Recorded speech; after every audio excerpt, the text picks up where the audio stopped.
The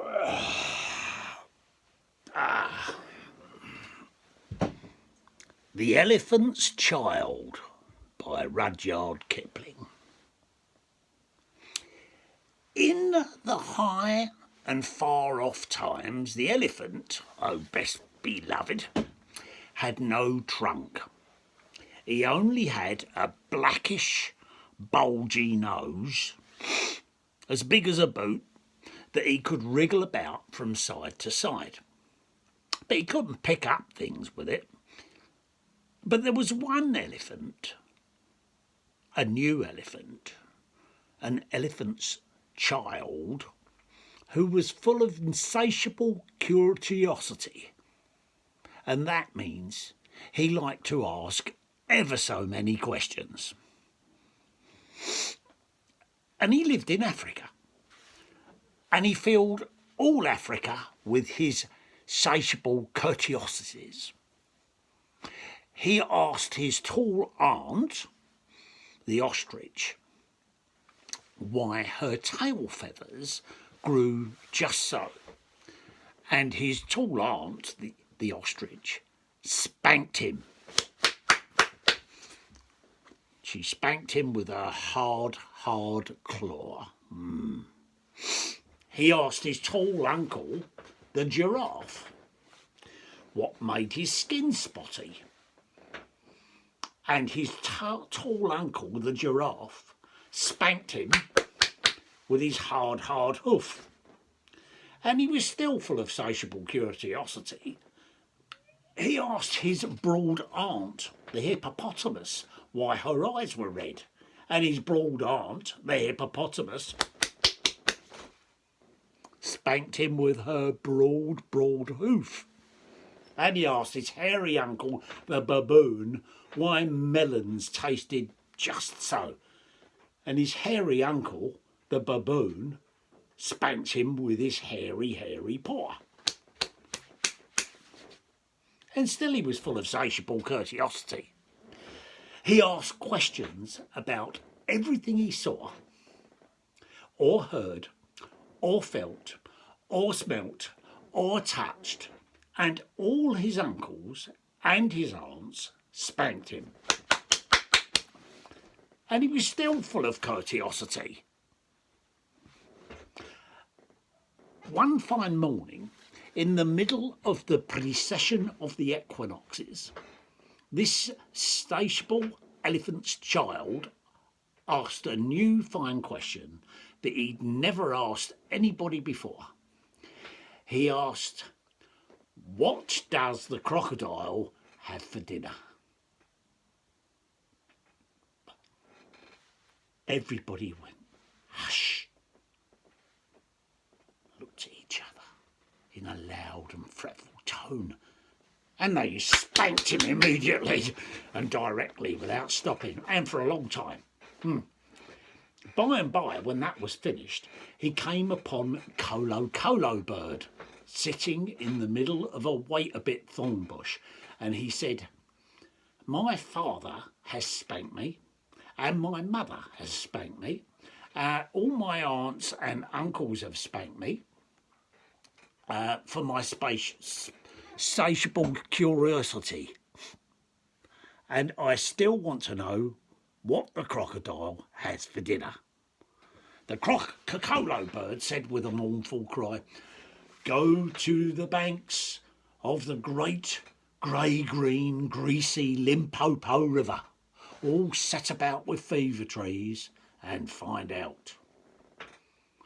That very next morning, when there was nothing left of the equinoxes because the precession had proceeding according to precedent, this satiable elephant's child took 100 pounds of bananas, the little short red kind, and 100 pounds of sugar cane, the long purple kind, and 17 melons, the green crackly kind, and said to all of his dear families, goodbye, I am going to the great grey-green, greasy Limpopo River, all set about with fever trees, to find out what the elephant has for his dinner.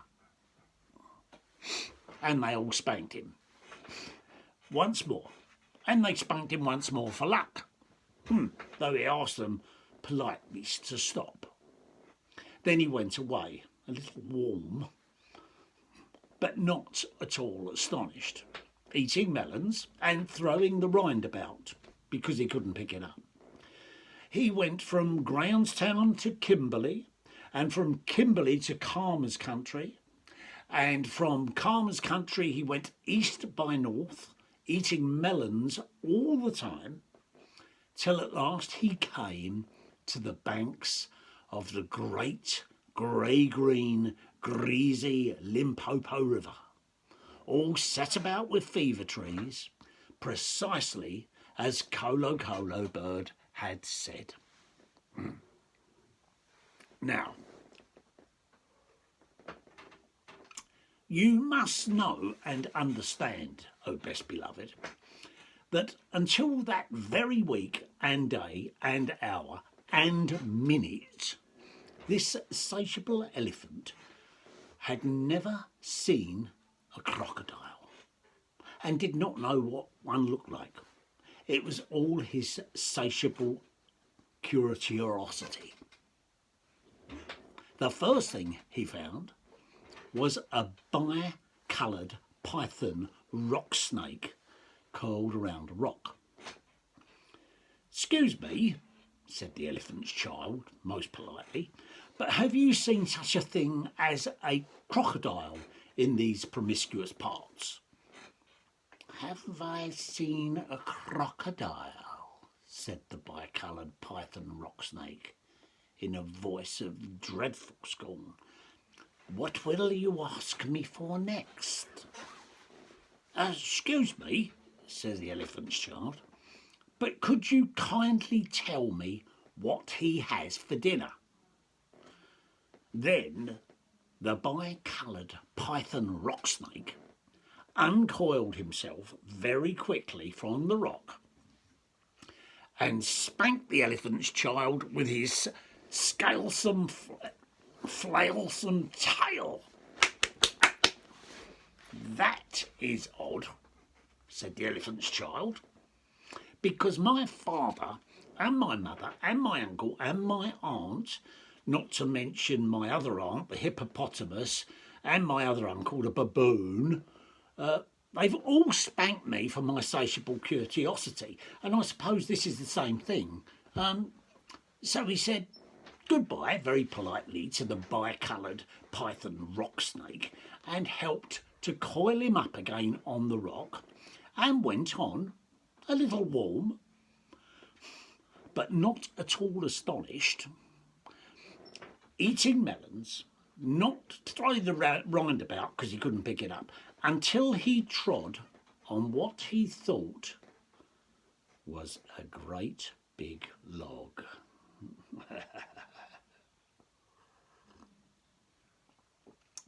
Right on the edge of the great green, greasy Limpopo River, all set about with fever trees. But it was really the crocodile. And the crocodile winked one eye. Like that. "Excuse me," said the elephant's child most politely, "but do you happen to have seen a crocodile in these promiscuous parts?" Then the crocodile winked the other eye and lifted half his tail out of the mud, and the elephant stepped back most politely because he didn't want to get spanked again. "Come hither, little one," said the crocodile. "Why do you ask such things?" "Oh, excuse me," said the elephant's child most politely, "but my father has spanked me, my mother has spanked me, not to mention my tall aunt, the ostrich, my tall uncle, the giraffe, who can kick ever so hard, as well as my broad aunt, the hippopotamus, and my hairy uncle, the baboon, and including the bi-coloured python rock snake just up the bank, who spanks harder than all of them, if you want to know. And quite frankly, if it's all the same to you, I don't want to be spanked anymore. Come hither, little one, said the crocodile, for I am the crocodile. And he wept crocodile tears just to prove it was true. Then the elephant's child grew all breathless and panted and kneeled down on the bank and said, "You are the very person I've been looking for all these long days. Will you please tell me what you have for dinner?" "Come hither, little one," said the crocodile, "and I'll whisper." Then the elephant's child put his head down close to the crocodile's musky, tusky mouth, and the crocodile caught him by the nose, like that. Which up to that very day, hour and minute, had been no bigger than a boot, though much more useful. "I think," said the crocodile, and he said it between his teeth like this, "I think today I will begin with elephant's child." At this, O best beloved, the elephant's child was much annoyed, and he said, speaking through his nose like this, "Let go! You are hurting me." Then the bi-coloured python rock snake scuffled down from the bank and said, "My young friend, if you do not now immediately and instantly pull as hard as ever you can, it is of my opinion that your acquaintance in the large pattern leather ulster," and by this he meant the crocodile, "will jerk you yonder into limpid stream before you can say Jack Robinson." This is the way bi-coloured python rock snakes talk. Then the elephant's child sat back on his little haunches and pulled and pulled and pulled, and his nose began to stretch. And the crocodile floundered into the water, making it all creamy with great sweeps of his tail, and he pulled and pulled and pulled, and the elephant's child's nose kept on stretching, and the elephant's child spread all his little forelegs and pulled and pulled and pulled, and his nose kept on stretching. And the crocodile threshed his tail about like an oar, and he pulled and pulled and pulled, and at each pull the elephant's child's nose grew longer and longer, and it hurted him really badly. Then the elephant's child felt his legs slipping, and he said through his nose, which was nearly 5 foot long now, "Did it do but for me?" Then the bi-coloured python rock snake came down from the bank and knotted himself in a double clove hitch, which is a knot, around the elephant's child's hind legs, and said, "Rash and inexperienced traveller, we will now seriously devote ourselves to a little high tension, because if we do not, it is my impression that yonder self-propelling man of war with the upper armour-plated upper deck," and by this he meant, oh best beloved, he meant the crocodile, "will permanently vitate your future career.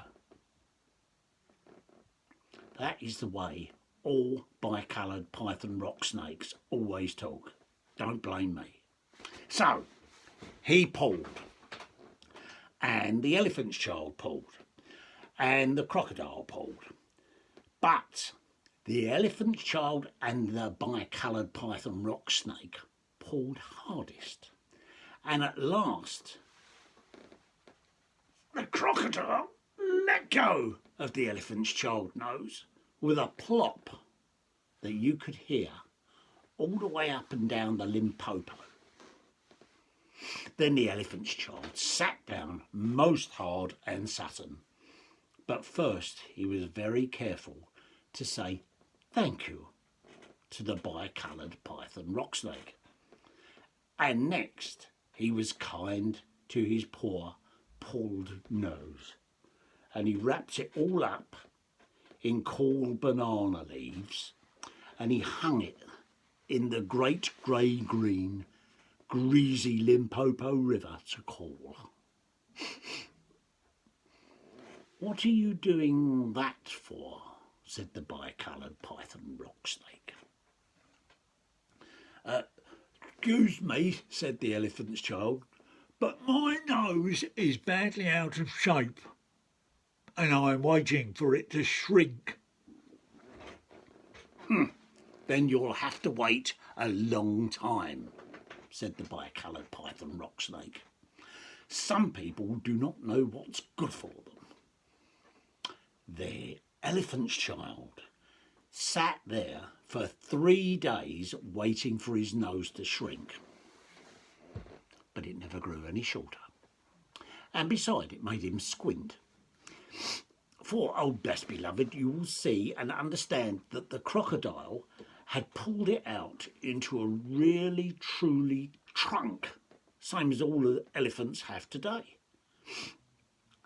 At the end of the 3rd day, a fly came and stung him on the shoulder, and before he knew what he was doing, he lifted his trunk and slap, and he hit that fly with the end of it. "Advantage number 1, said the bicoloured python rock snake. "You couldn't have done that with a mere smear nose. Try and eat a little now." Before he thought what he was doing, the elephant's child put out his trunk and plucked a large bundle of grass, dusted it clean, and stuffed it into his own mouth.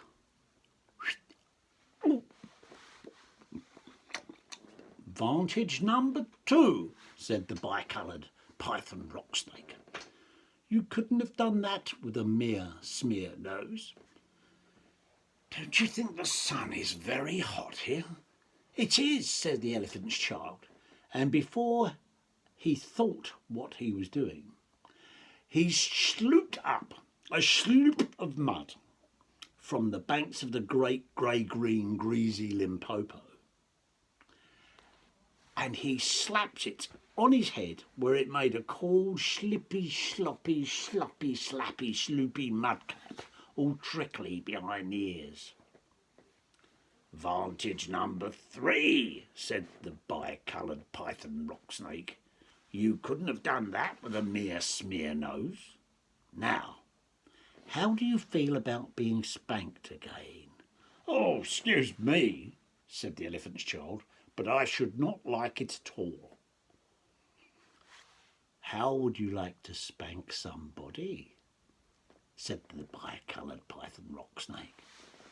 "Oh, I should like to very much indeed," said the elephant's child. "Well," said the bicoloured python rock snake, "you will find that nose of yours is very useful to spank people with." "Thank you," said the elephant's child. "I'll remember that. And now I think I'll go home to all of my families and try." So the elephant's child went home across Africa, frisking and whisking his trunk. When he wanted to eat fruit, he pulled fruit down from the tree instead of waiting for it to fall. When he wanted grass, he plucks grass up from the ground instead of going onto his knees like he used to. When the flies bit him, he broke off a bit of branch and with his trunk he swatted them. And he made himself a nice, cool, wet, squashy-washy mud cap whenever the sun was hot. And whenever he felt himself feeling lonely walking through Africa, he sang to himself down his trunk, and the noise was louder than several brass bands. He went especially out of his way to find a broad hippopotamus. She was no relation of his, and he spanked her very hard to make sure that the bi-coloured python rock snake had spoken the truth about his new trunk. The rest of the time, he picked up melon rinds that he dropped on the way to the Limpopo, for he was a very tidy pachyderm. One dark evening, he came back to all his dear families, and he coiled up his trunk and said, "How do you do?" They were all very glad to see him, and immediately said, "Oh, come here and be spanked for your suitable courteosity." "Pooh," said the elephant's child. "I don't think you people know anything about spanking, but I do, and I'll show you." Then he uncoiled his trunk and knocked two of his brothers head over heels. "Oh, bananas," they said. "Where did you learn that trick?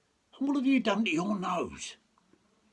"I got a new one from the crocodile on the banks of the great grey-green, greasy Limpopo River," said the elephant's child. "I asked him what he had for dinner, and he gave me this to keep." "Oh, well, it looks very ugly," said his hairy uncle, the baboon. "It does," says the elephant's child, "but it's very useful." And he picked up his hairy uncle, the baboon, by one hairy leg and threw him into a hornet's nest. Then that bad elephant's child, he spanked all his dear families for a long time, till they were very warm and greatly astonished. He pulled out his tall ostrich aunt's tail feathers, and he caught his tall uncle, the giraffe, by the hind leg and dragged him through a thorn bush, and he shouted at his broad aunt, the hippopotamus, and blew bubbles into her ear when she was sleeping on the water after meals. But he never let anyone touch the Colo bird.